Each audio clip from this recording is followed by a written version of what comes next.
Friends, மேலே மொட்டை மாடியில் நிறைய பூ பூத்துருக்கு. சூப்பராக இருக்குது. வாங்க பார்க்கலாம். வெள்ளை கலரில் அது வந்து கொடி எவ்வளோ அழகாக இருக்குது பாருங்கள். நித்திய கல்யாணி பூ எவ்வளோ அழகாக சூப்பராக இருக்குது. நடுவில் ஒயிட் வச்சு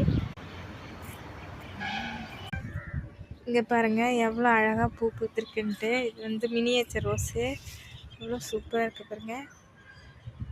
நிறைய பூ பூத்துருக்கு. இது வந்து கசானியா பாருங்கள் எவ்வளோ பூ பூத்துருக்குன்ட்டு. Baby Sun rose